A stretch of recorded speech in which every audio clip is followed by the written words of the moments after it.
right, Bitcoin accumulation country. My name is Phil. This is the Fun with Bitcoin podcast. We are in season 3, and this is episode 15. Got a very special interview today with Knut Svanholm, and he is the author of Bitcoin, Sovereignty Through Mathematics. Now, our discussion isn't really pertaining to his book per se. Of course, we do talk about it a bit, but it's more about his rabbit hole story because I really know nothing about him, and I find him to be a very interesting guy. And of course, I love his tweets, and they're obviously thought provoking. So naturally, had to ask him to come on the podcast and sit down and chat with me. So, anyways, without further ado, we are going to get into our discussion with Knut Svanholm. But before we do, we're going to talk about our show's Bitcoin-only sponsor, Swan Bitcoin.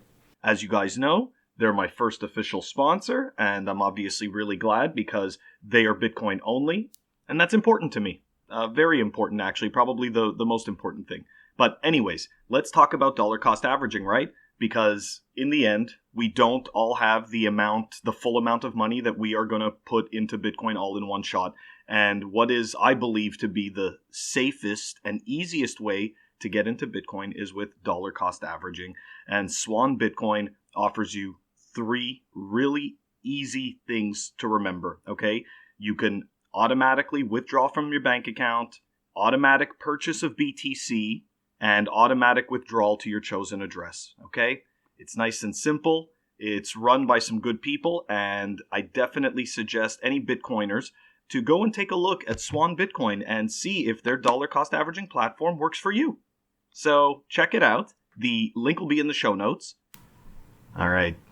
Without further ado, here's my chat with Knut Svanholm. All right, everybody. Thank you very much for joining me on the Fun with Bitcoin podcast. I have a very special guest that wrote a really interesting book called Bitcoin, Sovereignty Through Mathematics, and his name is Knut Svanholm. And I'm really, really lucky to have him joining me today. So in the midst of all of this coronavirus craziness, of course, we got to give that a shout out. I've got Knut here. So thank you very much for joining me. Thanks for having me.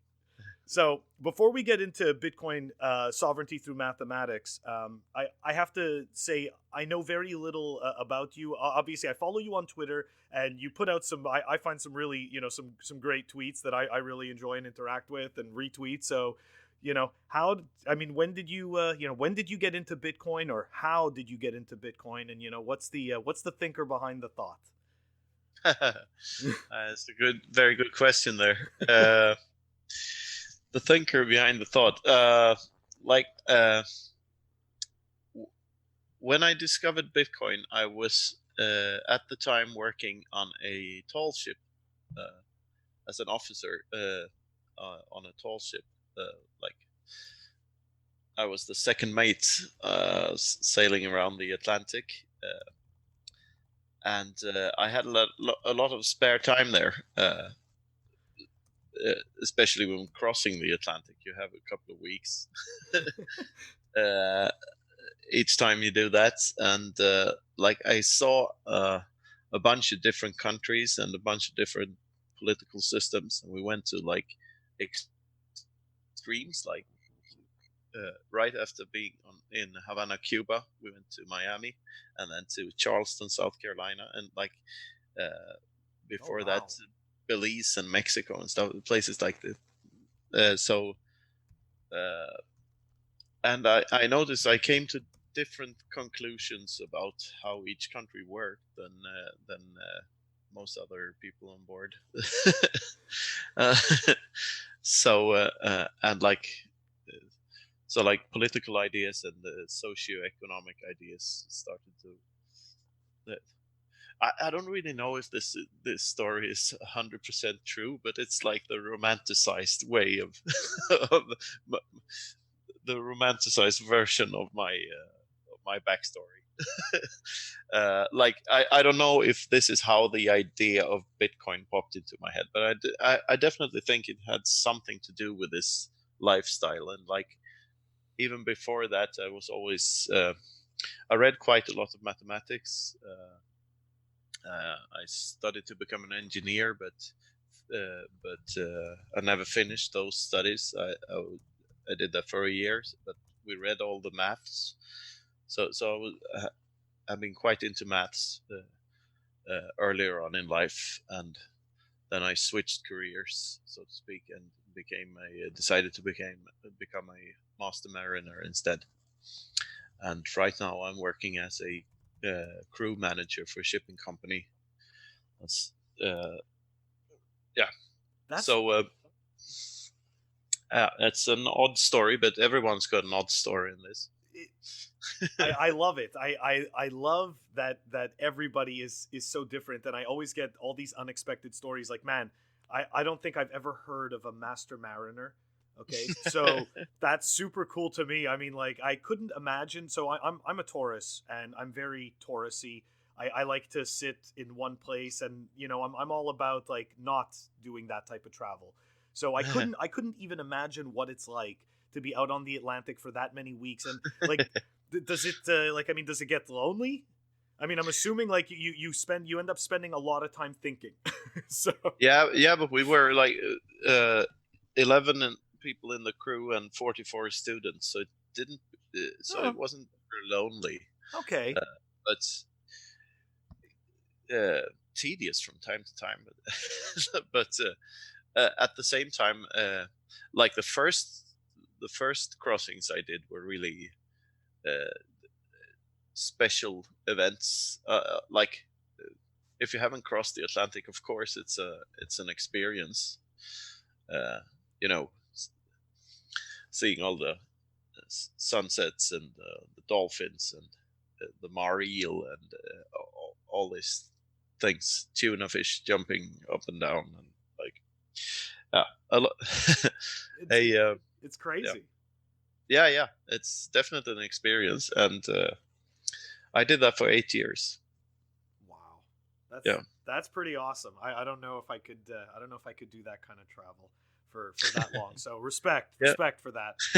Thank you. Where are you located? You said Eastern U.S. Yeah, I'm on the East Coast. Yeah, originally from Montreal, Quebec, Canada.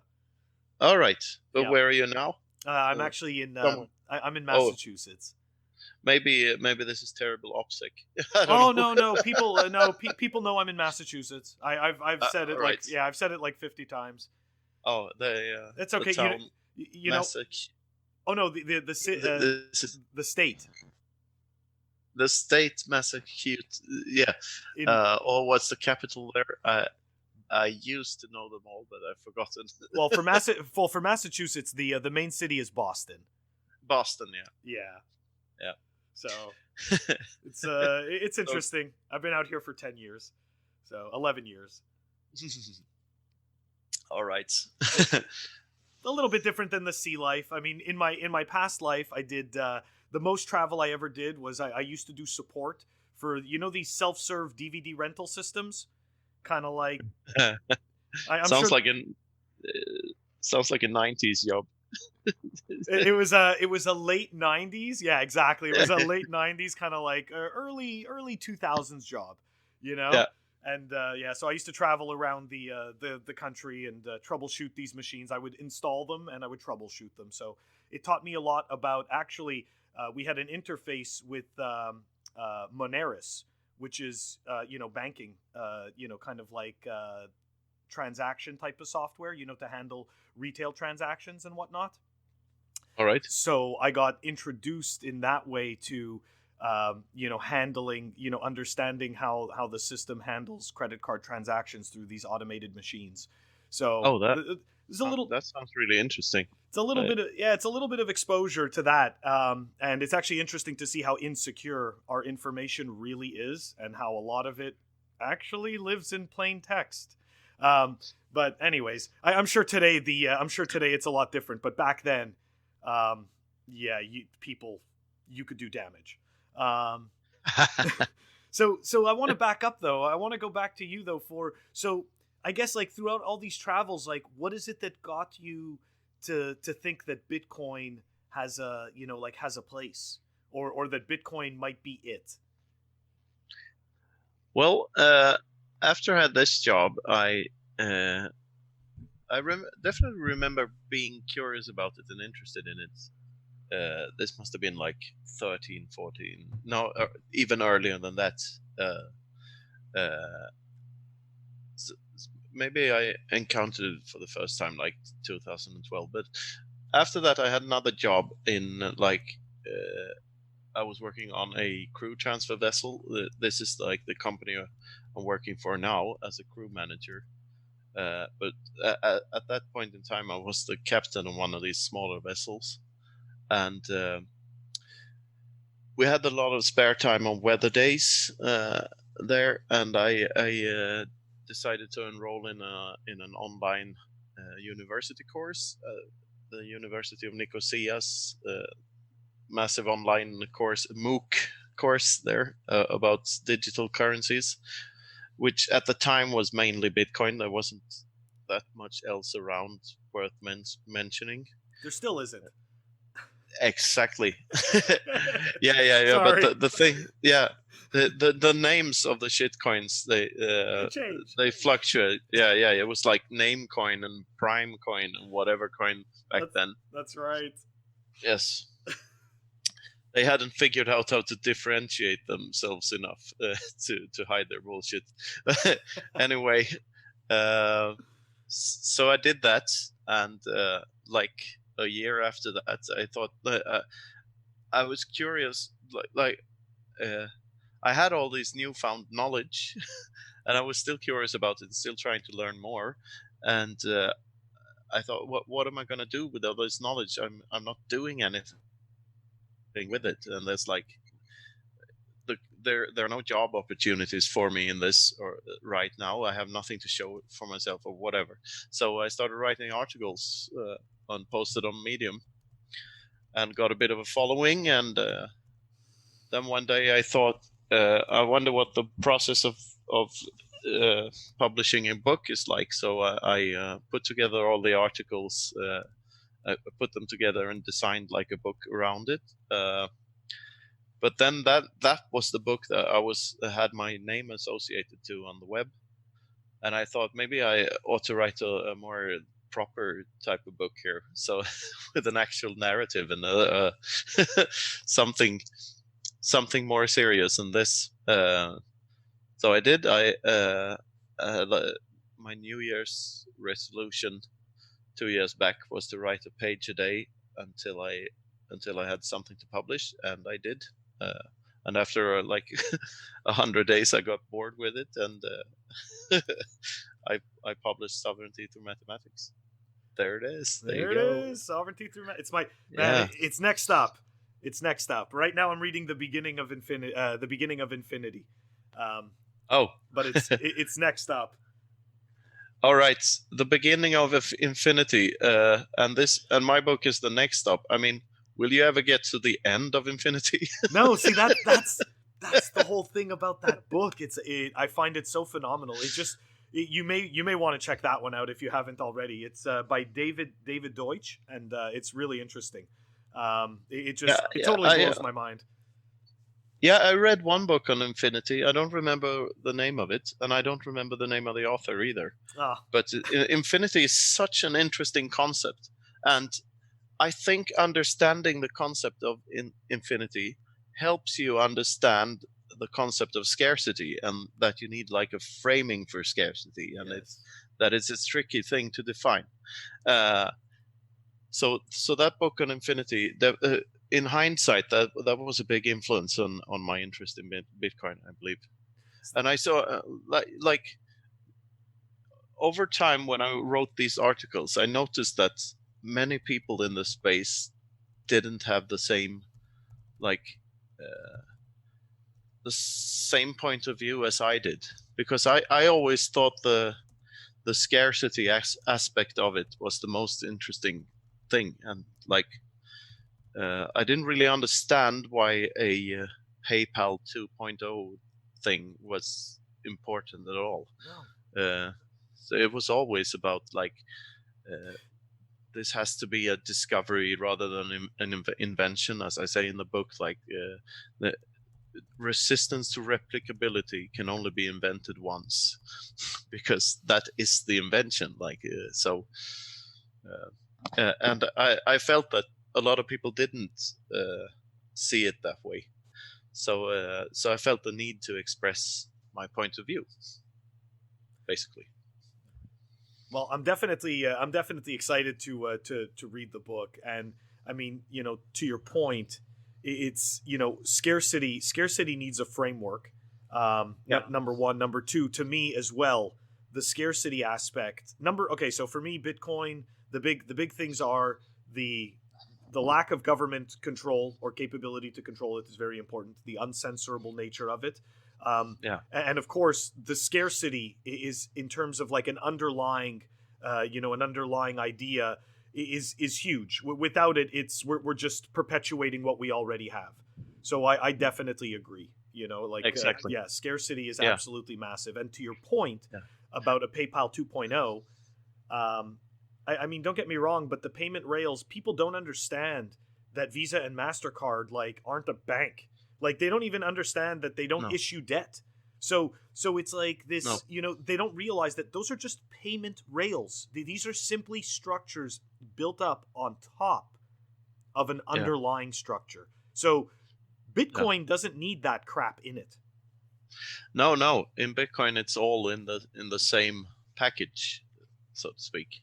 Yes. And the decentralization aspect is very interesting as well. And I think people underestimate how hard decentralization is to achieve, and how hard it is to prove that something is actually decentralized, because it's not a binary thing. How do you prove that something is decentralized? And for me, that was when the Bcash fork happened and the No 2x movement, the users won over the miners, or over the cartels.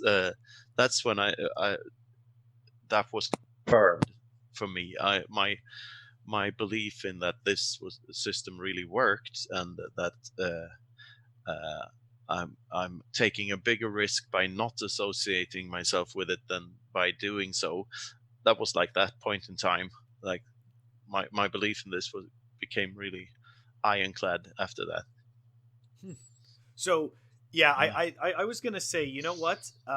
I think around that time as well, because I got into it really heavily in early 2017, before the big run up, and I was using Bitcoin before that as a medium of exchange, but I did not see it I didn't understand its qualities in the same way, right? Like, for me at that time, it was just internet money, right? Like that's all it was, and I didn't get the other qualities of it that made it superior.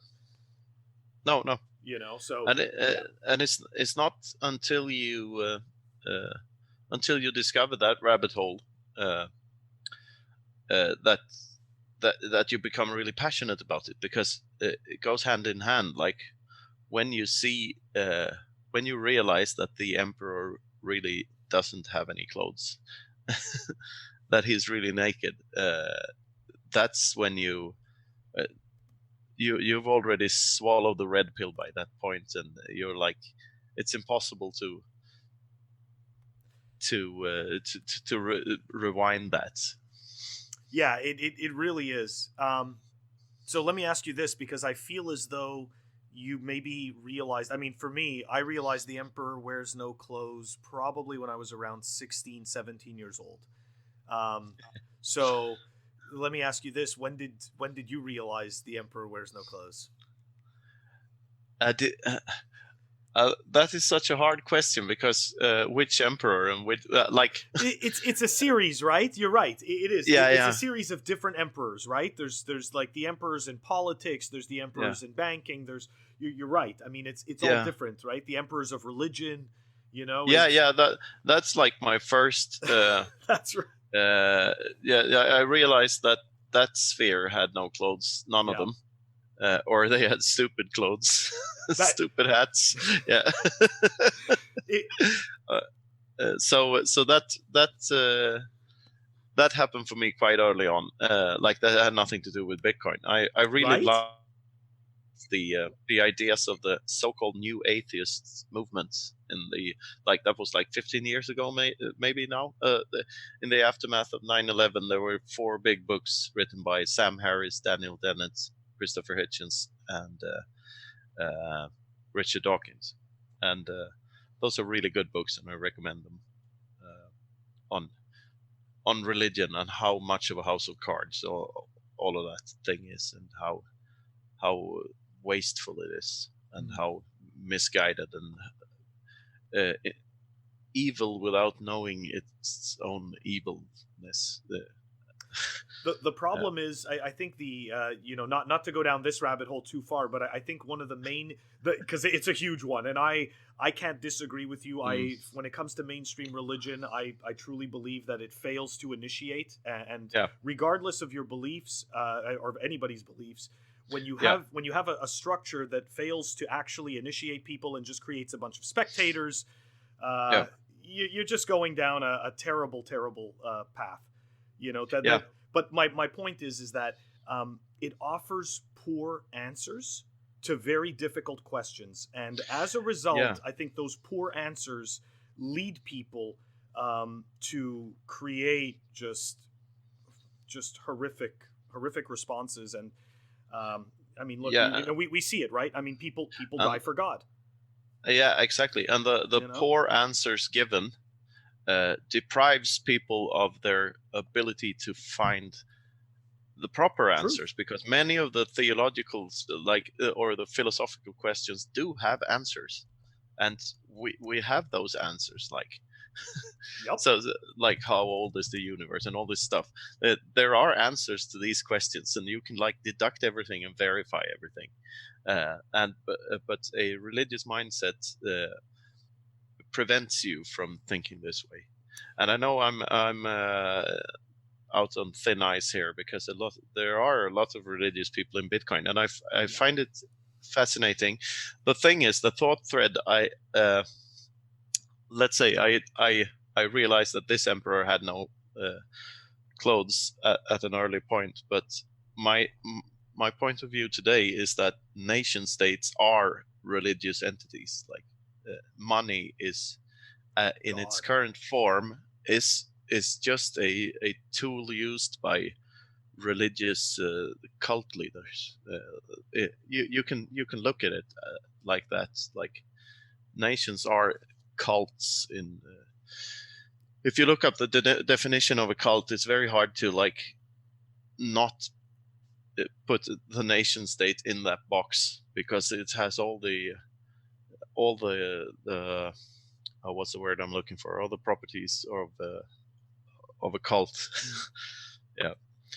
And this is scary. Yeah, it definitely is. And one thing I do want to, I mean, and again, you may not agree with me on this, but I see that I see there being a very big difference between a person that is quote unquote, faithful, and a person that is quote unquote religious. I'm talking about organized religion and not personal beliefs. It's very, because I know people mix those, so I just wanted to make that distinction, because I know people personalize stuff, when they hear it, and then all of a sudden, they get all offended, it's now it's not geared towards you. So and the definition of atheism I have is not I'm a believer in this specific god. It's there's no word for Santa Clausism or a tooth fairyism. It's the same thing. It's just that I don't buy this particular story, and there is no religious story that I do buy at this point in time. I am perfectly fine with not having answers. So like Richard Feynman said, I prefer unanswerable questions to unquestionable answers. Okay, so boom. So hold on a second. I think it's totally amazing that you mentioned him. Okay, because I one of the people I chat with on Twitter mentioned him to me and said I should definitely be checking out his books. And a very rational man. And so I got to ask you. Okay, I've got 2 on my list. I've got The Pleasure of Finding Things Out and Surely you're joking, Mr. Feynman. Yeah. Are those good reads? Are they worth it? I don't know. I haven't read any Feynman. Okay. Oh, okay. Sorry. But I'm 98% sure that they are. I was gonna say a lot of people seem to like bits and pieces of his work, so I'm gonna try to dig into it. Yeah. But yeah. it's interesting, right? What you're explaining is something that I just learned. It kind of has to do with fallibilism, right? Yeah. The ability for us to simply just say, you know what? Like, I mean, I may be wrong. I'm only as good as my current level of awareness, and I will, most likely become aware of different information at a different point in time.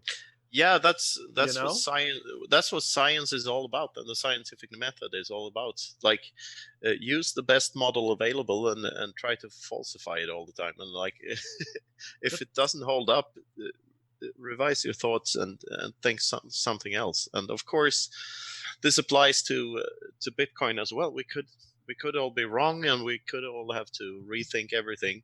I mean. And I like my thoughts to be challenged by people, because it's hard to find where you're wrong. You need like response from other people to you need other people to verify your thoughts. Exactly, right? Like you need to have that discussion. Yeah, exactly. It's like it, and to a certain extent, I guess it's a good thing for us to feel uncomfortable, right? Yeah. It's a good thing for us to feel uncomfortable with the thought, and I think it's important for us to realize that we don't own these thoughts. Like, I think it's very important, because a lot of people, what happens is that this is where people usually become wrong about something. Yeah. Is because when they identify with a certain thought. Yeah, I know. And they own it. Yeah, and that's a big trap for all of us. I mean, especially in Bitcoin, it's very easy to find an idea so attractive so that you cling onto it without maybe having fully understood it. And I'm aware of that. This might be what we're all doing, but I don't think so. Like, that's why I try to have these conversations, and why I talk to people so much about this, and why I try to, because the more I do, the more convinced I am, rather than the opposite. So let me ask you this: do you each day try to figure out what's wrong with Bitcoin? And when I say try to figure out what's wrong, like, try to figure out like how it's not what you think it is. Because I have to be honest, every single day I think of that. Every single day I try to think of ways that it's not what I think it is. And every single day those ideas to me, they get destroyed, because I end up finding information or proof that leads me in the direction to say, no, this is why you think this. Exactly. I wouldn't say every day, but quite often. Of course, a lot of Bitcoiners and a lot of so-called maximalists, or as I prefer, rationalists, have this. They have the same experience. They try to prove themselves wrong, and they just can't do it because they're not wrong. They're right. Exactly. So I wanted to go and dig in just a little bit into your book. I obviously, like I told you, I didn't read it yet, but I did. Obviously, I glanced over it, and I listened to. I want to give a shout out to Guy Swan for doing the Audible version. That's the best version of it. It's sick. Yeah. I listened to the sample. I loved it, and of course, to be able to hear your book in Guy's voice.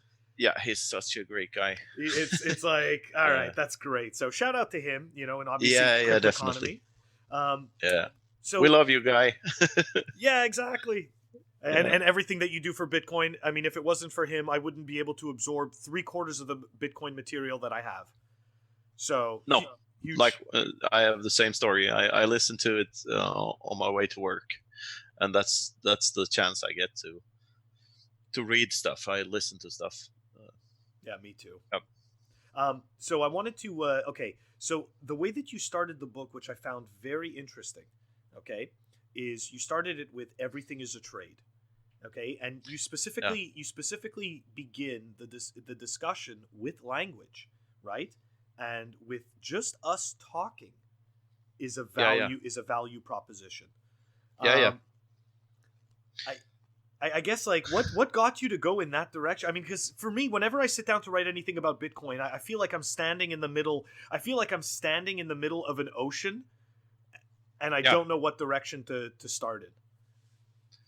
Yeah, I guess I thought about how do I start this? I need to go back to the basics. Well, what are the basics? What is money? No, that's not the basics. I need to go even deeper than that, and that is the question: what is value?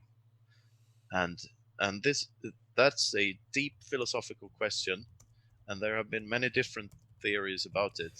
And I believe the subjective theory of value to be the most truthful one there is.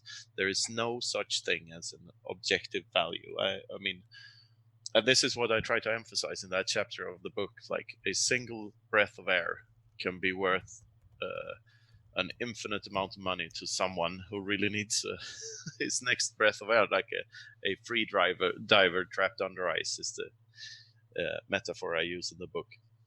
So that that's very interesting. Okay, so let me extrapolate out from that. So if it's the subjective value, then that means it's only valuable to that individual.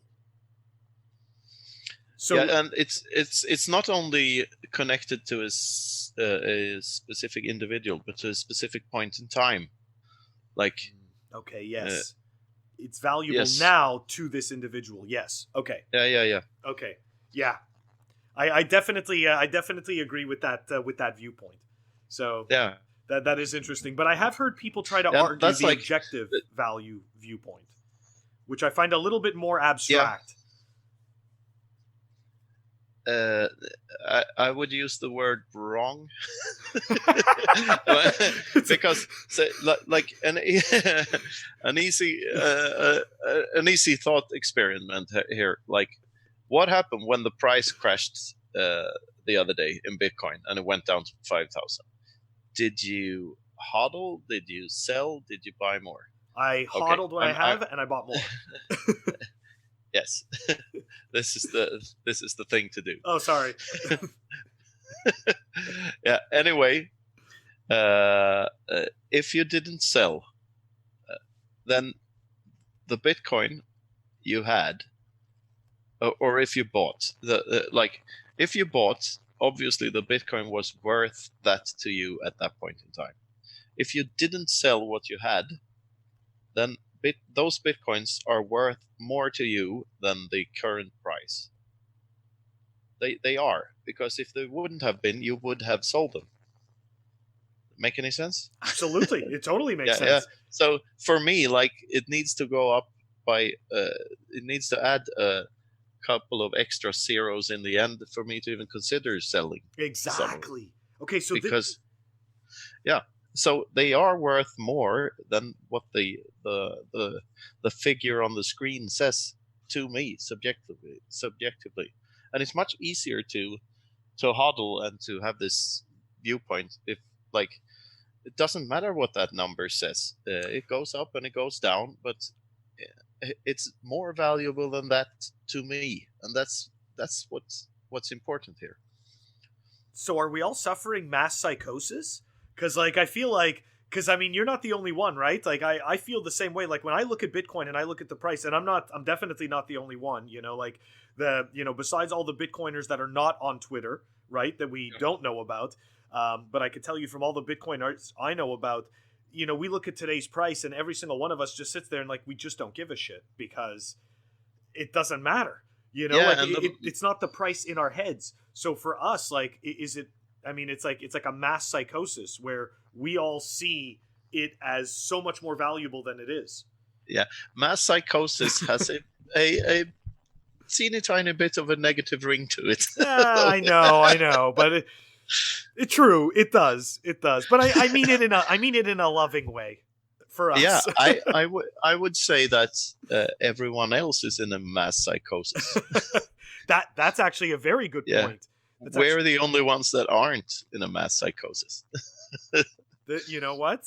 I like the way you flipped the script on that. Yes. Thank you. I appreciate that. That's good. Make me feel better.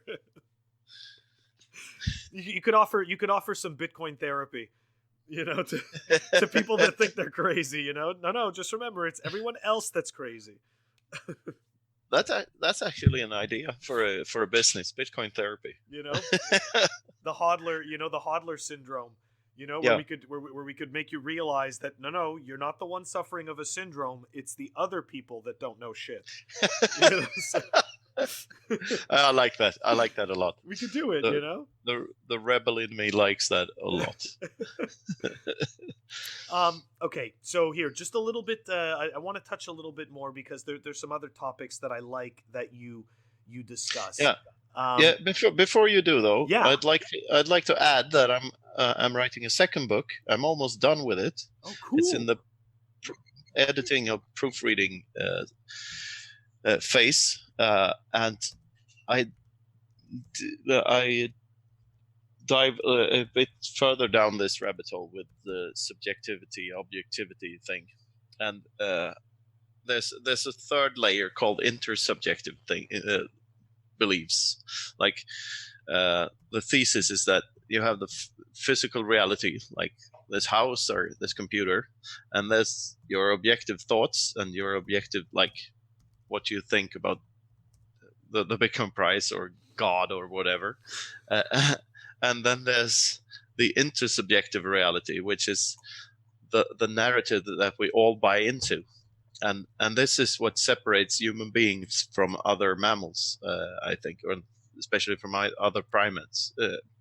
We can organize ourselves in organizations that are bigger than Dunbar's number, I believe the term is. Mm-hmm. That's right. And it's because of this mass psychosis thing that we were talking about, because we can tell ourselves a story over vast distances and time scales that people buy into, and like the idea of a religion or of a nation state or even of money, it's really nothing but an intersubjective belief. Like we all agreed that a dollar bill is worth $1, whatever worth means. But anyway, the thing is that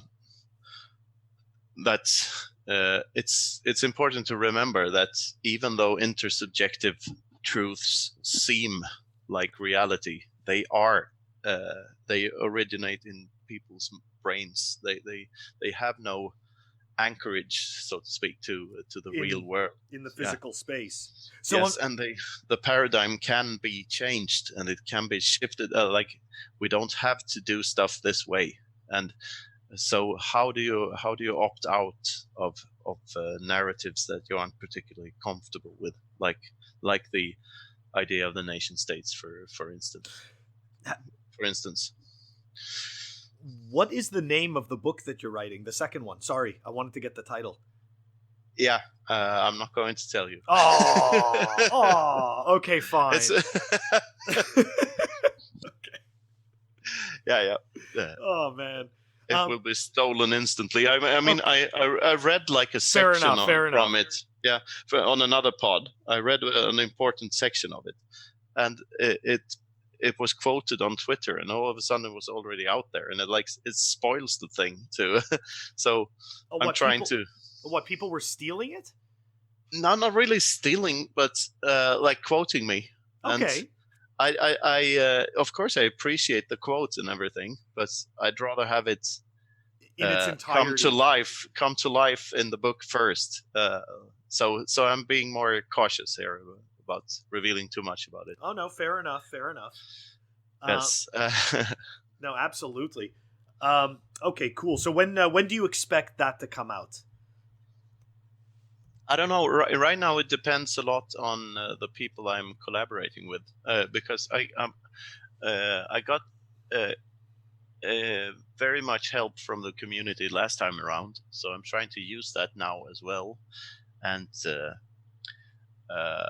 like the about the author section and the foreword. I'm letting other people write those, Okay. and I think I found some really, really good names, so Cool. good people to write those. And I have like a guy that is helping me edit and proofread the book, and I really appreciate all the help I can get. This is like we learn from each other, and we should embrace the help that Bitcoiners are willing to give to each other. I mean, my journey has been surreal in that sense. I've received so much help and so much. I'm so grateful to the community for all they've done. Like, it's been translated. The sovereignty has been translated into many other languages and stuff, and it's just surreal to see your book in in other languages. Well, that's just one thing. Yeah. Well, look, man, it's having a huge impact, and I definitely, I'm excited. I'm definitely excited to read it. I noticed in the also you dive into Immaculate Conception, and I kind of discussed this. I discussed this with somebody else on a podcast recently, and I find that human beings have a like an attachment, regardless of who the character is, that goes through this Immaculate Conception. In terms of Bitcoin, it's a, you know what I mean. It's a I guess it's a technology that goes through this Immaculate Conception. So this is very interesting because it is in a way the first of its kind, if you think about it.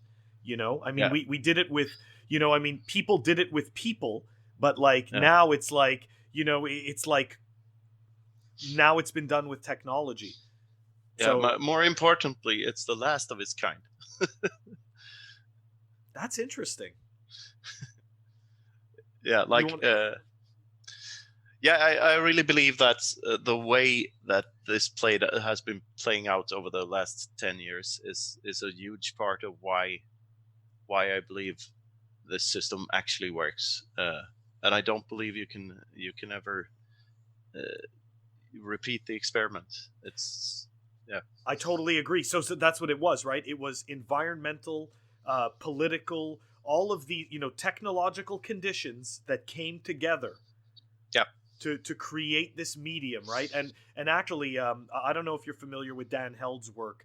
I am. I met him. Oh, cool. So shout out to him as well. Yeah. So he wrote Planting Bitcoin, and Planting Bitcoin essentially explains all of this.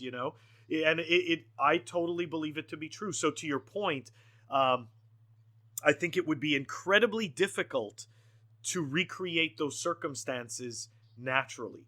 We would unfortunately need the same type of scenario to play out at magnitudes higher in order to, or I guess different order of magnitudes to I would say, fortunately, you can't repeat it. Like, I'm flipping everything you say now. Yeah, you are. You're totally flipping me. No, but it's good. It's good. I like it. Yeah. I like the idea that the experiment can't be this is a one-time event. And Dan Held, by the way, is like, if he expresses a lot of the viewpoints that I have in my head. He's a very clear-minded guy, and I think he's very I think his the way he sees Bitcoin is very close to how I see Bitcoin. He's definitely a great speaker, and I got to interview him. I got to meet him, and he's definitely one of my favorite people in Bitcoin. I find he's very approachable, and he when he did the podcast with me, he explained, because I don't know if you his Planting Bitcoin book has a soundtrack to it. So if you read the book while you listen to the soundtrack, it's really interesting because he actually ties the music into the theme. Oh, really? Yeah, man, it's super cool. Is that on Audible? I don't know if it's on Audible, but you can definitely get it on. It's on Medium, and I'll give you the link after. I'll give you the link. It's cool. Yeah, sure. Yeah, it's awesome. So all right, so cool. So besides the books, Are you doing anything else in Bitcoin that you are allowed to share? Yeah, I'm posting on Twitter a lot, and I love when I get misunderstood, uh, like the price prediction tweets. I think they're hilarious. Like I'm doing this. This is the last time Bitcoin will ever be under $10,000, and like tweets like that. Hodlonut does a lot of them as well, and it's so funny because people take it so seriously, and they don't see the joke in it. No, they And freak like, out. yeah, and the thing is, in a way, this is the last time Bitcoin will ever be under $10,000, because it all depends on the time scale. If you zoom out long enough, there will be a point in time that tweet is true, and a single lifetime is such a short a short time span in the life cycle of Bitcoin. I believe, because I believe this to it has at least the potential to exist for thousands of years. So, Oh yeah, absolutely. and if it does, who the hell cares about some dork's tweets? I mean, it's so, and like they say that I wreck my credibility and I shouldn't do this, What? and uh, yeah, the response have been weird. Like, oh, Why you you shouldn't weren't? say that because it's untrue, and it damages your reputation, and like, okay, go ahead, think that. I mean, I don't. really? It's like I've been following. Yeah, So Hodlnaut was one of the first people in Bitcoin Twitter that actually that I followed and that followed me. yeah. And I was still like like a partial shitcoiner, but like but learning about Bitcoin, and so like I mean I've been watching him put these tweets out forever. I mean, Yeah. who He's just who great. cares? It's like I love it. I think it's amazing every time he does it. Yeah. So He's so funny. even Yeah, to your it's so point, it's like who yeah, cares? It's for me the real damaging stuff. Okay, the real damaging stuff on Twitter is when people attempt to discredit Bitcoin with some centralized bullshit shitcoin that's an imitation that can easily be shut down, that doesn't yeah, have the same qualities, that's a total bag. And when people sit there and they try to play on your ignorance with my technology's faster, my foundation's got more money, like all this crap, like I just that's where I get pissed off. For me, those are the dangerous narratives. That's where a person who, if they're a Bitcoiner and they're spouting this type of information, so to me, obviously they're not a Bitcoiner, they're just a shitcoiner. yeah. That's where it gets dangerous, and that's where your credibility kind of goes down the tube.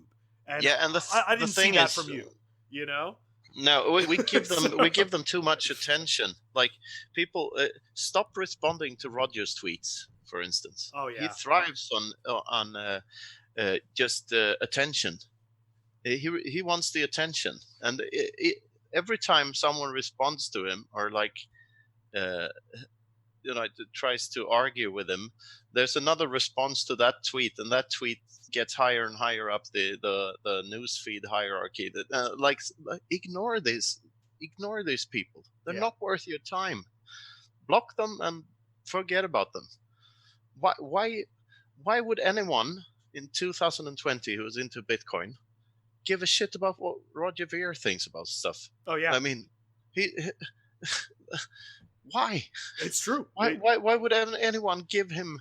I mean, here we are sitting talking about him now, and we should stop right away because, yeah, let's Done. change the subject. Done. Yeah, No more. But Yeah. I appreciate the shit posting though. yeah. I do. I appreciate your shit posting. It's fantastic. Shit posting is and like what? And I have a Yeah. Go ahead. I was gonna say I have a feeling that we're gonna see a lot more of it with the coronavirus shut-in that we're all gonna start to experience. Yeah, man, it's been weird these couple of days. Just in my work, I've been like on the phone for 15 hours straight and stuff like that. It's been completely weird. Yeah. So let me. Yeah. Are you a VR enthusiast? Sort of. Or I getting have a into it? headset. I have a headset for the phone, but not for the computer. And I'm really like, I see these VR meetups that they're having, Yep. and I'd like to join, but haven't really gotten there yet. Yeah, me And neither. like, yeah, and I need a good excuse for my wife as well. Like, I will be away in virtual reality for an hour now, I know. talking about Mimblewimble. Like, so, like, it's sort of. It's like, it's like I'm gonna be dumping on shitcoins for an hour. Just I'll be back. Yeah. In my virtual space. It's a hard sell. It is. I tried to explain it yesterday. And like she's asking me, she's like, so how much is one of these VR headsets? It's like, well, if I get the Oculus Quest, it's like $549. And it's like, I'm not really going anywhere. I'm putting on a pair of glasses and I've got these two kind of hand controllers. I don't know. I think you're and right. when you say the price, she looks at you like, yeah. Oh, if looks could have killed, So what? It's like, how much? And it's like, oh, it's funny. And it just right now, especially with what's going on with coronavirus, it's a tough sell, that $500. Yeah, but there's I just thought of a way to make it an easier sell. You could use the coronavirus here. I try to flip that in all my conversations in work as well. So like, flip it to see it as an opportunity. Like, we need this VR headset because we won't be able to travel for 2 years. So we need to travel in virtual reality instead. Okay. Something like that. I need this because I can't fly to the meeting in wherever. I can't fly to Boston next week because I need to, because of the coronavirus. I need this headset instead. You know what? I'm totally using that. I didn't even think of it. Instead, it was being used against me, and here you go. You just flipped it. You know what? This is why Bitcoin needs you. You're like the perfect counter argument. Like maybe. Yeah, this is the real flippening. The real flippening is the flippening of the arguments. That's the awesome. Flippening and the floppening. Flippening and the floppening. Yeah. I love it. So look, I don't want to, I don't want to totally suck, totally time suck all your day. But do you have any? No problem, dude. Do you have any final thoughts for the listeners right now, being all huddled in to coronavirus land? Actually, you know what? When this podcast drops, it's probably going to be in about 3 weeks. So who knows how this ages? And we're talking about coronavirus. Yeah. And what will it trigger? I mean, I'm both in the for fuck's sake, stay calm right? part of the population, and at the same time, I'm like, this might trigger that big collapse that we've all been so scared of since 2008. It's very, very likely to be the trigger that. This might be it. This might be where the beginning of the end of our current era, and like, that's coupled with the intellectual level of our politicians around the globe, which is so depressingly low everywhere, and it's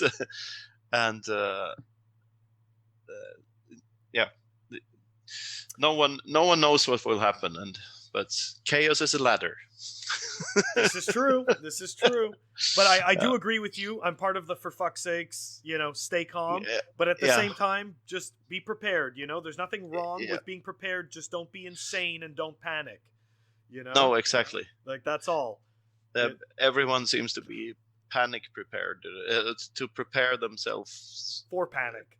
Yeah. Emptying all the shop shelves. I mean, it doesn't help anyone. Buying the stuff you don't use. I tweeted that out today. Like, it's like people are buying food they normally never eat because all of a sudden I may be locked in for 2 months. Okay, so let me get this straight. You didn't want this shit for 3 years. Now all of a sudden you think you're going to eat it in the next 2 months? Like, that's really what's happening? Yeah. I have to admit, I did a bit of prepping myself. I bought a lot of pasta and rice and stuff like that. Stuff that never ages. No, but that's different, right? Like, that's food that never ages. But like comfort food you never Yeah, normally like eat. ravioli, canned ravioli and stuff like that. It's like, Dog now I food, need it. basically. Yeah. Well, look, man, stay safe.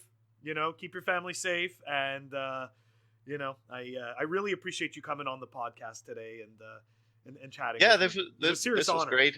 great fun. Cool, man. Thank you so much, and I hope to have you on again for your new book, which shall not be named.